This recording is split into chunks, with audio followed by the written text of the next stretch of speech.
Namaskar, hi, hello, welcome to Ask in Detail, our famous YouTube channel enriching knowledge. In this video tutorial of operating system, we will cover this point, that is a basic file system. In the last video, we have seen a simple file system. We will cover these 2 points also in the later videos, but today we will see what is basic file system. It is very interesting and very simple concept to understand. So let's start the video. Friends, as you can see on the screen, basic file system, basic आणि file system या दोन शब्दाचा संबंध आहे. Basic म्हणजे महत्त्वाचं फाईलच्या बाबतीत काय, तर हे दोनच कामं आहेत जे तुमच्या स्क्रीनवर दिसत आहेत. झूम करून दाखवू शकतो वाटल्यास. इथे बघा, फाईल सिस्टीम मध्ये सगळ्यात महत्त्वाचं दोन काय असतात, तर फाईल ओपन करणे आणि फाईल क्लोज करणे. हेच तर सगळ्यात बेसिक काम आहे फाईल सिस्टीमच्या संबंधित, बरोबर आहे. मग पुढे काय दिलेलं आहे आपण आता इथे बघून घेऊया. यामध्ये 2 पॉईंट येतात, ठीक आहे. यामध्ये 2 पॉईंट कोणते, तर यातला पहिला पॉईंट आहे फाईल डिस्क्रिप्टर. त्याचा काय संबंध आहे ते पण आपण बघूयात. आणि त्यानंतर आहे ओपनिंग आणि क्लोजिंग फाईल कशी होते. हे दोनही पॉईंट यामध्ये येतात. चला आपण लगेच आता इथे समजून घेण्याचा प्रयत्न करूयात. काही नोट्स या तुम्हाला रिटर्नमध्ये सुद्धा असतील आणि काही नोट्स या तुम्हाला व्हिडिओमध्ये घ्याव्या लागतील. ज्या रिटर्नमध्ये नाहीत त्या इथून घेऊ शकता व्हिडिओमधून, ठीक आहे. चला इथून सुरू करूयात आपण. काय म्हणतात बघा, the main function of the basic file system are to open and to close the file. Correct आहे. अतिशय महत्त्वाचे हे तो दोनच तर काम आहेत. पहिलं ओपन आणि दुसरं आहे close. Opening a file means to set up for efficient access. एखादी फाईल ओपन करणे म्हणजे काय, तर ॲक्सेस पाहिजे तिच्यासाठी आपल्याला. ॲक्सेस घेणे म्हणजे काय, ती वापरणे किंवा तिचा उपयोग करून घेणे, बरोबर आहे. मग त्याच्यासाठी आपल्याला काही परमिशन्स लागतात, रीड करण्याच्या, राईट करण्याच्या किंवा त्या फाईलला ट्रान्सफर करण्याचे. यासाठी कमांड्स असतात. साहजिक आहे. एखादी फाईल ओपन करायची म्हणजे रीड करणे. एखादी फाईल बदल करायचा आहे तर त्याच्यासाठी तुम्हाला राईटची परमिशन लागेल, राईट ॲक्सेस राहतील. हे तुम्हाला डॉसमध्ये झालेले कन्सेप्ट आहे. डॉस म्हणजे डिस्क ऑपरेटिंग सिस्टीम, ज्याच्यामध्ये आपण कमांड्स बघत होतो. चला आता पुढे काय दिले बघूयात. क्लोजिंग अ फाईल रिव्हर्स. आता जसं ओपन करण्यासाठी तुम्हाला रीड राईट ह्या कमांड होत्या, तसं क्लोज करण्यासाठी रिव्हर्स आहे. म्हणजे काय, एक प्रकारे एंड करायचे किंवा क्लोज करायची फाईल, आणि म्हणजेच काय, ती फाईल तुम्हाला आता नंतर लागणार नाही किंवा ती क्लोज होणार, मेमरीमधून ती बुश होणार, बरोबर आहे. आता पुढे बघा, 2 महत्त्वाचे कन्सेप्ट. एक पहिला आहे फाईल डिस्क्रिप्टर, तो बघू आणि नंतर बघू या ओपनिंग आणि क्लोजिंग बद्दल. आता इथे काय चर्चा केलेली आहे ती समजून घेण्याचा प्रयत्न करू आपण. बघा आता इथे काय म्हणतायत, where this information is kept. कोणती इन्फॉर्मेशन, इथे बघा, इन्क्लुडिंग म्हणजे काय, फाईल नेम, फाईलची टाईप, फाईलचं ऑर्गनायझेशन, फाईलची साईज, फाईलची ओनरशिप म्हणजे कोणी बनवलेली आहे, फाईलचं प्रोटेक्शन म्हणजे तुम्ही त्याला काही सिक्युरिटी लावलेली का, किंवा फाईलचं लोकेशन, फाईल कुठे सेव्ह केलेली आहे, सेकंडरीवरचं म्हणजे हार्ड डिस्कवर कुठे सेव्ह केलेली वगैरे वगैरे. ह्या सगळ्या इन्फॉर्मेशन काय म्हणतात ह्या इन्फॉर्मेशनबद्दल बघा. Where this information is kept is an important design decision, बरोबर आहे. पुढे, one extreme is to maintain the descriptive information dispersed throughout different data structures based on its use by different subsystems or applications. ही सगळी माहिती descriptive फॉर्ममध्ये save करणे किंवा store ठेवणे किंवा ही माहिती मॅनेज करणे, हे सगळं काम कशाचं आहे, एक प्रकारे फाईल डिस्क्रिप्टर्स करतात. कसं करतात पुढे पण बघू, अजून दिलेले इथे. आता ह्या इथून आपल्याला बघायचं आहे, ठीक आहे. 2 मिनटं थोडंसं झूम करण्याचा आपण प्रयत्न करूयात. झूम आउट करू आपण, ठीक आहे, म्हणजे आपल्याला इथे ओळी पण दिसतील. आता पुढे काय दिले बघा. For example, some information can be kept in the parent directory, some on dedicated portion of the disk and some with the file itself. बघा, ही सगळी जी वरची माहिती आहे, आपण जी बोललो की फाईलचं नाव काय, फाईलचं टाईप काय, फाईल कुठं सेव्ह केलेली आहे, फाईलचा ॲड्रेस काय, फाईलची साईज काय वगैरे वगैरे, ह्या सगळ्या गोष्टी ह्या कुठं सेव्ह केलेल्या असू शकतात. एक तर त्या पॅरेंट फोल्डरमध्ये म्हणजे डिरेक्टरीमध्ये, दुसरं एक तर डिस्कवर म्हणजे जिथं तुम्ही डिस्कमध्ये ठेवली तिथं सुद्धा मिळेल तुम्हाला माहिती, आणि एक तर त्या फाईलमध्ये स्वतःच सेव्ह केलेली असेल. हे 3 पद्धतीनं केली जाऊ शकते. पुढं काय दिले बघा. The other extreme, a cleaner solution keeps all descriptive information about a file segregation in a separate data structure. यासाठी सेपरेट डेटा स्ट्रक्चर सुद्धा मेंटेन केलं जाऊ शकतं. पुढं काय, pointed to form the parent directory म्हणजे त्या ज्या फोल्डरमध्ये या फाईल आहेत त्याला ते ऑटोमॅटिकली पॉइंट करत जाईल हे डेटा स्ट्रक्चर.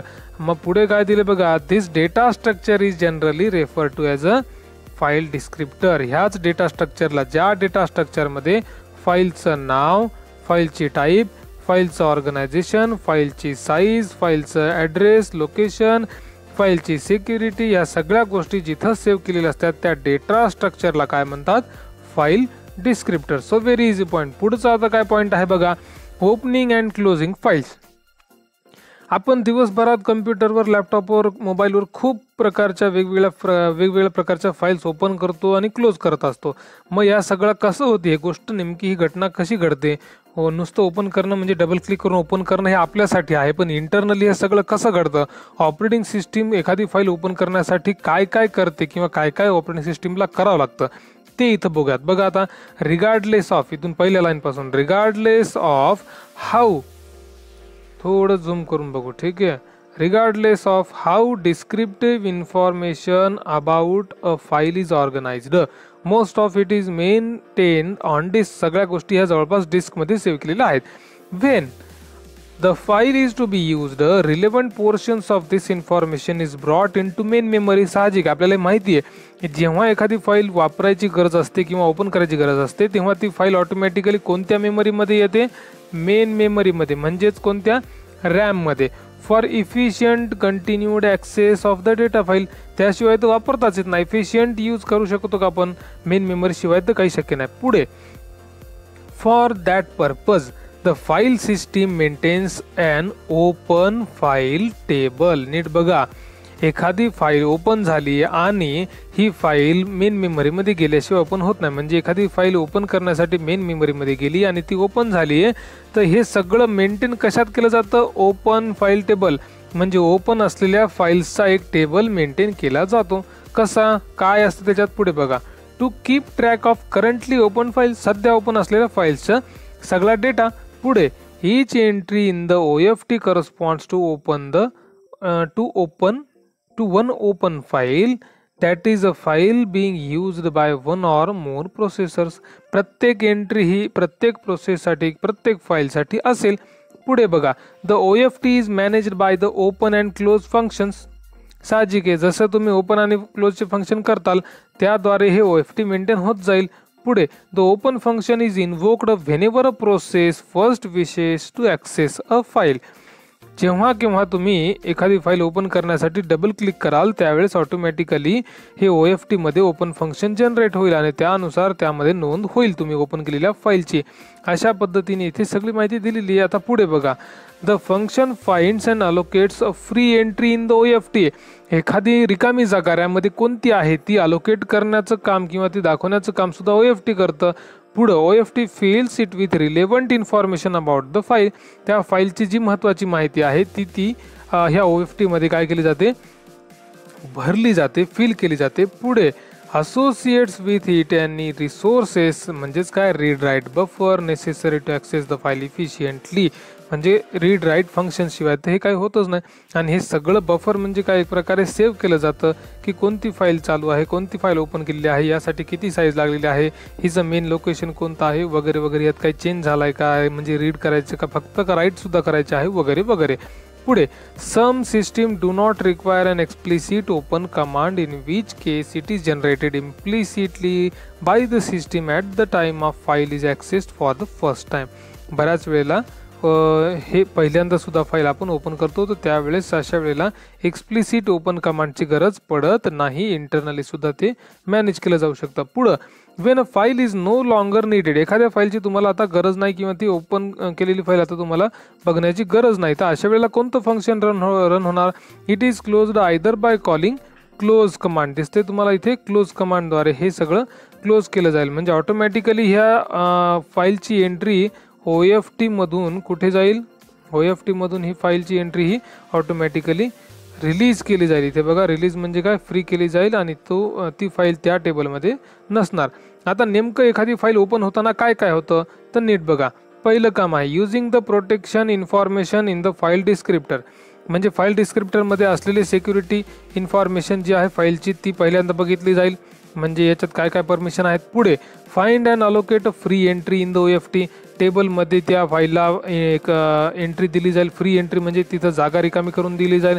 पुढे allocate read write buffer in the main मेमरीमध्ये व्यवस्थित ॲडजस्टमेंट केली जाईल त्या फाईलची ॲक्सेसिबिलिटीसाठी. पुढे complete the component of the OFT entry OFTच्या संबंधित जे काही एंट्री आहे, जे काही प्रोसेस आहे ती सगळी कंप्लीट केली जाईल. आणि if all the above operations are successful म्हणजे वरचे सगळे कामं झाले की ऑटोमॅटिकली काय होईल, ती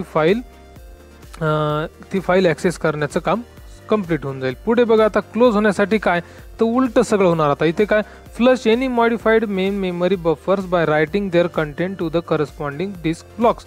म्हणजे काय बदल केला असेल मेमरीमध्ये असताना तर ती सगळी माहिती जी काही मेमरीमध्ये असतानाच्या फाईलमध्ये बदल केलेला आहे ती सगळी माहिती काय केली जाईल, मॉडिफाय केली जाईल. त्या फाईलमध्ये जिथं कुठंही फाईल सेव्ह आहे तिथे त्यानुसार त्या मेन फाईलमध्ये चेंज करून सेव्ह केले जातील. नंतर काय release all buffers and other allocated resources म्हणजे त्या फाईल ओपन करण्यासाठी जी काही मेमरी अवेलेबल झाली होती ती काय केली जाईल, रिलीज म्हणजे फ्री केली जाईल, कारण ती फाईल आता क्लोज झालेली आहे. पुढे अपडेट द फाईल डिस्क्रिप्टर. आता फाईल डिस्क्रिप्टर सगळी माहिती इन्फॉर्मेशन जी होती ती आता अपडेट केली जाईल आणि करंट डेटा OFT मध्ये दाखवला जाईल. ठीक आहे. आणि नंतर OFT सुद्धा फ्री केलं जाईल, कारण तिथे सुद्धा आता काही नाही आहे, कारण फाईल कशी झालेली आहे, क्लोज झालेली आहे. So this is all about the file system. कोणती फाईल सिस्टीम तर basic file system. If you have any doubt please feel free to comment. You have many resources available. You can online search for this information. Offline you can also read this information, and if you have any doubt you can ask here. Thanks for watching. Like, share, subscribe and press bell button. Bye.